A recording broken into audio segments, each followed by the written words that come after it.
कल आरबीआई ने 2000 के नोट पर रोक लगाने का फैसला लिया, जिसने अब सियासी रंग ले लिया है। नोटबंदी पर विपक्ष घेराबंदी कर रहा है। 2016 में पहले नोटबंदी के बाद जो सियासत शुरू हुई थी, उसे 7 साल बाद एक बार फिर घमासान मच चुका है। विपक्ष इसे सरकार की नाकामी बता रहा, तो वहीं सरकार इसे एक बार फिर भ्रष्टाचार पर एक और सर्जिकल स्ट्राइक का नाम दे रही है।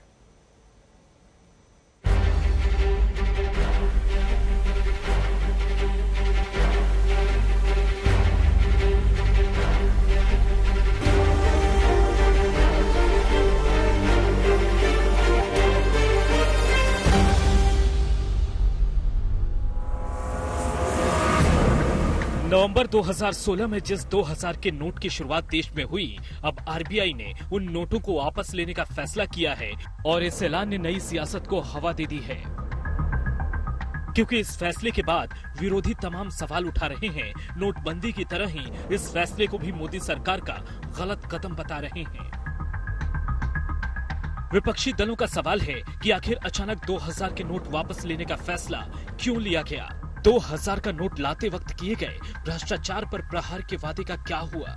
और अगर 2000 के नोट पर अब पाबंदी लगाई जा रही है, तो इसे 2016 में लाया ही क्यों गया था?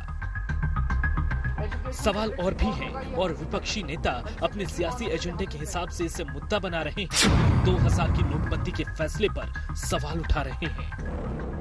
मैं तो बार बार कह रहा था कि सरकार को पढ़ा लिखा होना चाहिए, क्योंकि कभी कहते हैं कि भ्रष्टाचार खत्म करने के लिए 2000 रुपए का नोट लेके आए, कभी कहते हैं कि भ्रष्टाचार खत्म करने के लिए 2000 रुपए का नोट हटा दिया।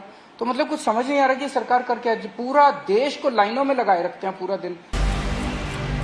2000 रुपए के नोटों को सर्कुलेशन से बाहर करने के ऐलान को कुछ नेता ईडी, सीबीआई की कार्रवाई जैसा भी बता रहे हैं। इशारों में इसे विपक्षी दलों को परेशान करने का तरीका बता रहे हैं। आपने कहा कि भ्रष्टाचार और ब्लैक मनी को हम रिकवर करने जा रहे हैं, तो ब्लैक मनी क्या रिकवर हुई, उसका आज तक किसी ने डाटा ठीक से नहीं दिया। एक तरह से अब तो लगता है कि ईडी और सीबीआई की तरह आरबीआई का भी इस्तेमाल हो रहा है। यही वजह है कि जिस वक्त नीतीश कुमार कर्नाटक में मुख्यमंत्री के शपथ ग्रहण में शामिल हो रहे थे, उनकी पार्टी के प्रवक्ता 2000 के नोट बंद करने को कर्नाटक चुनाव के नतीजों से जोड़ रहे थे। मोदी सरकार नोटबंदी क्यों लागू की, इसका वह स्पष्ट कारण बताया।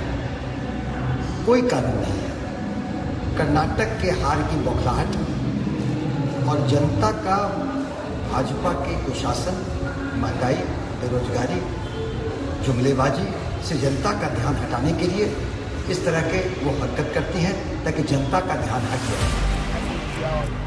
हालांकि बीजेपी विपक्षी दलों के सवालों और उनके दावों को गलत बता रही है। 2000 के नोट बंद करने को आरबीआई की सामान्य प्रक्रिया बता रही है। 2000 के नोट का प्रचलन बहुत कम हुआ है और बाकी नोट बाजार में उपलब्ध हैं, इसलिए इन नोटों को सितंबर के बाद से समाप्त किया जाएगा और तब तक आप बदल सकते हैं। और रिजर्व बैंक ऑफ इंडिया ने अपने नोटिफिकेशन में यह भी कहा है कि ऐसा हम करते रहते हैं। 2013-14 में भी उन्होंने काफी पुराने नोट को इस तरह नोटिफाई किया। तो ये आरबीआई की प्रक्रिया है जो उन्होंने किया। बीजेपी का दावा है कि आरबीआई के ये कदम भी भ्रष्टाचार के खिलाफ लड़ाई में कारगर होगा। आम लोगों को इस कदम का फायदा होगा। देखिए, अब सरकार की है तो बहुत कुछ सोच कर की है, अच्छा के लिए है, देशवासियों के लिए, गरीबों के लिए और पारदर्शिता। आरबीआई ने 2000 के नोट बंद करने की प्रक्रिया का ऐलान किया है। साथ ही नोट बदलवाने या जमा करने के लिए 23 मई 30 सितंबर तक का समय भी दिया है। लेकिन इस फैसले पर विपक्षी दलों के सवालों की झड़ी है, जिस पर नई सियासी लड़ाई छिड़ी है। आज तक ब्यूरो।